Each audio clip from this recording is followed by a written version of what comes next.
नमस्कार। आसान commerce classes में आपका स्वागत है। आज हम करेंगे पार्टनरशिप। अभी तक हमने सोल प्रोप्राइटरशिप किया था, जिसके कुछ एडवांटेजेस थे, यानी उसकी लिमिटेड कैपिटल थी, लिमिटेड स्किल्स और सभी रिस्क एक अकेले व्यक्ति को बियर करने होते थे। अब हमें ग्रेटर कैपिटल की ज़रूरत पड़ी और वेरिड स्किल्स, यानी अलग अलग तरह की स्किल चाहिए जो कि एक आदमी में नहीं हो सकती, एंड शेयरिंग ऑफ रिस्क।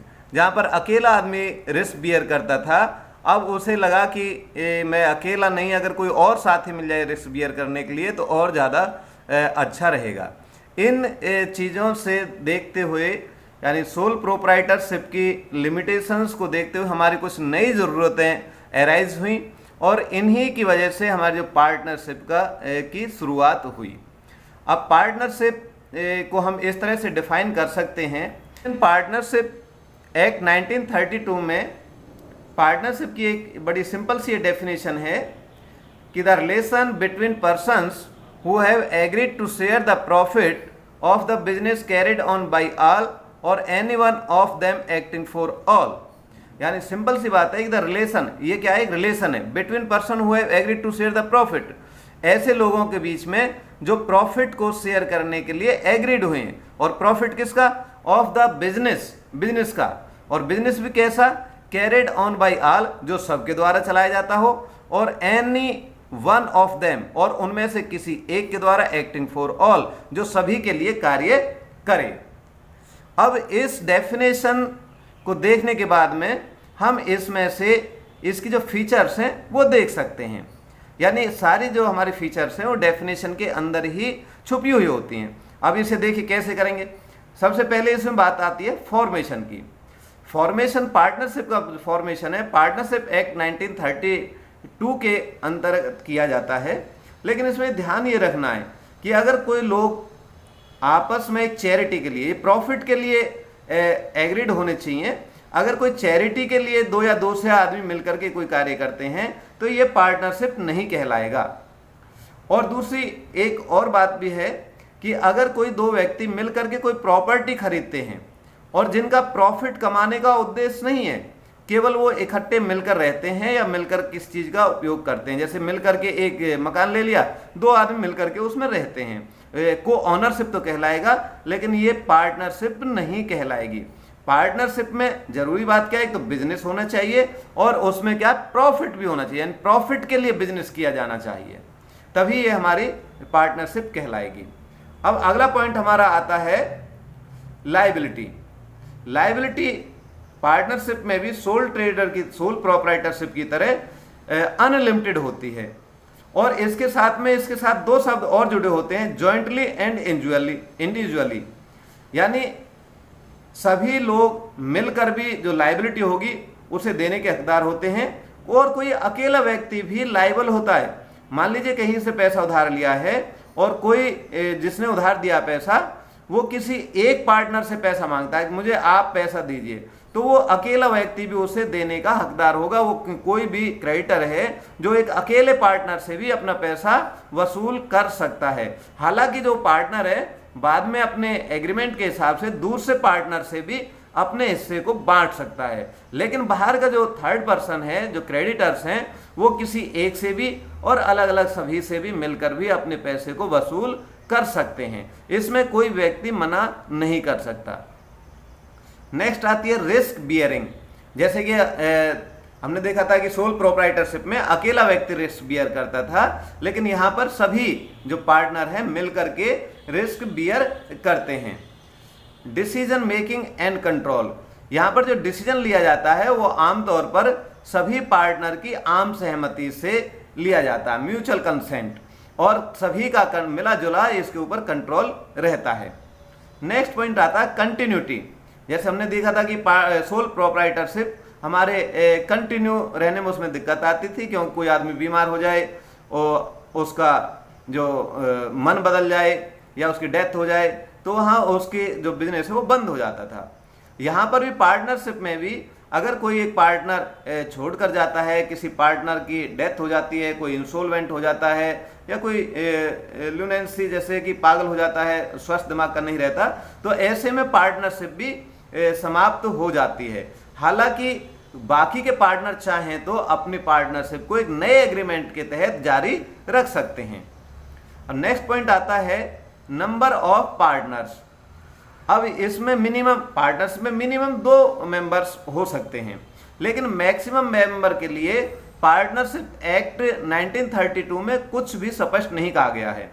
लेकिन कंपनीज एक्ट 2013 के सेक्शन 464 के अनुसार कोई भी पार्टनरशिप में 100% तक हो सकते हैं, और अगर 100 से ज़्यादा उसमें पार्टनर हो जाते हैं तो उन्हें कंपनीज एक्ट 2013 में रजिस्ट्रेशन कराना अनिवार्य हो जाता है। तो इस तरह से कंपनी एक्ट के अनुसार मैक्सिमम नंबर 100 हो सकते हैं। लेकिन rule number 10 of companies miscellaneous rules 2014 के अनुसार ये सेंट्रल गवर्नमेंट को पावर दी गई है कि इस 100 की जो लिमिटेशन है इसको कम कर सकती है, ज़्यादा नहीं बढ़ा सकती, कम कर सकती है। तो इस समय सेंट्रल गवर्नमेंट ने पार्टनरशिप के लिए 50% की मैक्सिमम लिमिट निश्चित की हुई है। नेक्स्ट बात आती है म्यूचुअल एजेंसी। ये बहुत इम्पोर्टेंट इसके फीचर है। जैसे इसमें लिखा हुआ है business carried on by all और any one of acting for all, किसी एक के द्वारा या सबके द्वारा या किसी एक के द्वारा सबकी तरफ से बिजनेस किया जाता है। तो म्यूचुअल एजेंसी में यही चीज बताई गई है कि इसमें हर पार्टनर दूसरे पार्टनर का एजेंट भी होता है और प्रिंसिपल भी होता है। इस बात को स्पष्ट रूप से और समझिए। मान लीजिए एक पार्टनर कहीं से पैसा उधार लेता है या गुड्स उधार लेकर के आता है, तो बाकी पार्टनर भी उसकी जो लायबिलिटी है उसे पे करने के जिम्मेदार होंगे। और इसी तरह से एक पार्टनर अपने एक्ट से दूसरे आदमियों को भी, दूसरे पार्टनर को भी बाउंड कर सकता है और स्वयं भी दूसरे किसी और पार्टनर के एक्ट से बाउंड हो सकता है। यानी वो मना नहीं कर सकते कि मैं इसमें शामिल नहीं हूं। पार्टनरशिप में यही एक इसकी बहुत बड़ी विशेषता है। अब हम देखते हैं फीचर्स। देखने के बाद अब इसमें कई बात लगी होंगी, कुछ तो बात अच्छी हैं और कुछ लेकिन नुकसानदायक भी हैं। तो अब हम इसके मेरिट्स और लिमिटेशंस भी और देखते हैं। मेरिट्स में हमारा आता है easy of formation and closure. अगर हमारा जो बिजनेस लॉफुल बिजनेस है तो हम उसे कभी भी शुरुआत कर सकते हैं और कभी भी आसानी से उसे बंद कर सकते हैं। नेक्स्ट पॉइंट आता है हमारा बैलेंस्ड डिसीजन। बैलेंस डिसीजन में क्या, वहां पर जब अकेला व्यक्ति होता है तो हर चीज का एक्सपर्ट नहीं होता। यहाँ पर जब कई पार्टनर होते हैं तो कोई हो सकता है कि अलग अलग क्षेत्र का एक्सपर्ट हो सकता है और सभी आपस में फिर सलाह मशवरा करके डिसीजन लेते हैं। तो यहाँ पर डिसीजन को ज़्यादा बैलेंस्ड होने की संभावना रहती है। मोर फंड्स, जहाँ सोल प्रोप्राइटरशिप में अकेला व्यक्ति ही फंडिंग करता है, यहाँ पर पार्टनर होते हैं, एक से ज़्यादा पार्टनर होते हैं, यानी 50 पार्टनर्स तक हो सकते हैं। तो जब सभी लोग मिलकर के फंडिंग करेंगे, उसमें पैसा लगाएंगे, तो सोल प्रोप्राइटरशिप की कंपैरेटिवली इसमें पैसा ज़्यादा लगा होता है। शेयरिंग ऑफ रिस्क, जिस तरह से प्रॉफिट को सभी लोग मिलकर रिसीव करते हैं, प्राप्त करते हैं, उसी तरह से रिस्क को भी सभी पार्टनर मिल करके बियर करते हैं। नेक्स्ट पॉइंट आता है सीक्रेसी। ये पॉइंट हमने सोल प्रोप्राइटरशिप में पढ़ा था कि वहाँ पर उसकी जो इन्फॉर्मेशंस हैं वो सीक्रेट रहती हैं। पार्टनरशिप में भी एक्ट के अनुसार पार्टनरशिप को भी अपने बैलेंस शीट हैं या अपने प्रॉफिट एंड लॉस यानी फाइनल अकाउंट्स हैं वो कहीं पब्लिश कराने जरूरी नहीं होते। इस तरह से जो पार्टनरशिप की बातें हैं वो पार्टनरशिप तक ही सीक्रेट रहती हैं। अब इनके बाद में मेरिट्स देखने के बाद इसके कुछ लिमिटेशंस भी हैं। लिमिटेशंस में क्या है, अनलिमिटेड लायबिलिटी। यहाँ पर जिस तरह से हमारे सोल प्रोप्राइटरशिप में अनलिमिटेड लायबिलिटी थी, इसमें पार्टनरशिप में भी सभी पार्टनर की लायबिलिटी अनलिमिटेड रहती है।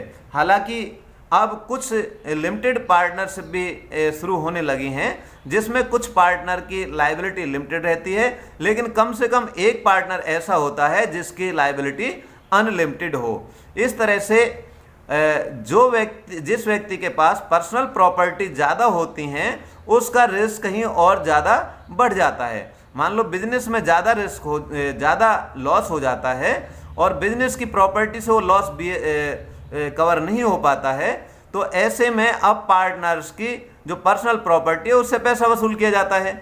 और मान लीजिए दूसरे पार्टनर ऐसे हैं जिनके पास में पर्सनल प्रॉपर्टी कम है, तो ज़्यादा जो लॉस है उस व्यक्ति को बियर करना पड़ता है जिसके पास में पर्सनल प्रॉपर्टी ज़्यादा है।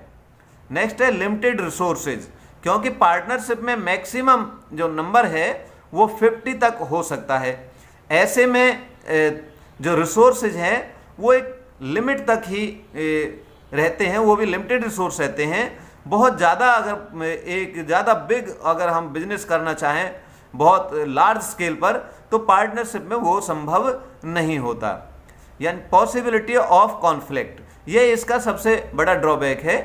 यानी जब पार्टनर आपस में मिलकर काम करते हैं तो उनके बीच में कॉन्फ्लिक्ट हो सकता है, उन मतभेद हो सकते हैं। यानी कोई कहेगा नहीं इस काम को ऐसे करें, दूसरा कहेगा नहीं ऐसे। जब उसकी बात नहीं मानी जाती है तो वो फिर पार्टनरशिप छोड़ देता है। ऐसे में पार्टनरशिप समाप्त हो जाती है, तो इसकी कंटिन्यूटी कम रहती है और ज़्यादा कॉन्फ्लिक्ट्स होने की इसमें संभावना रहते हैं। अब नेक्स्ट पॉइंट आगे लेक ऑफ कंटिन्यूटी, यानी इसी तरह जैसे सोल प्रोप्राइटरशिप कंटिन्यूटी उसकी नहीं थी, पार्टनरशिप की भी कंटिन्यूटी की कमी रहती है। इसमें आपस में मतभेद होने पर, किसी पार्टनर के इंसॉल्वेंट होने पर, किसी की डेथ होने पर, या किसी के लूनेस यानी अस्वस्थ मस्तिष्क का होने पर वो पार्टनरशिप समाप्त हो जाती है। लेकिन जो बाकी पार्टनर है अगर वो चाहे तो अपने पार्टनरशिप को कंटिन्यू कर सकते हैं, लेकिन वो नए एग्रीमेंट के तहत करेंगे। जो पुराना एग्रीमेंट हमारा पार्टनरशिप का, वो पार्टनरशिप एक बार समाप्त हो जाती है। लेक ऑफ पब्लिक कॉन्फिडेंस, जैसे इसके हमने मेरिट्स में देखी थी सीक्रेसी, यानी किसी भी पार्टनरशिप फर्म के लिए ज़रूरी नहीं है कि वो अपने जो फाइनल अकाउंट्स हैं उनको डिस्क्लोज करें, उनका पब्लिश करें। जब तक पब्लिश नहीं करते हैं तो लोगों का उसमें विश्वास नहीं होता, लोग जान नहीं पाते कि इस जो बिजनेस चल रहा है इसमें कितने प्रॉफिट हैं, कितने लॉस है, कितनी इसकी एसेट्स हैं, कितनी लाइबिलिटीज हैं। तो इस वजह से बाकी पब्लिक का पार्टनरशिप में कॉन्फिडेंस कम होता है। इस तरह से आज के लेक्चर में हमने पार्टनरशिप का अर्थ, उसकी फीचर्स, मेरिट और लिमिटेशंस को पढ़ा। आज के लिए इतना ही। नमस्कार।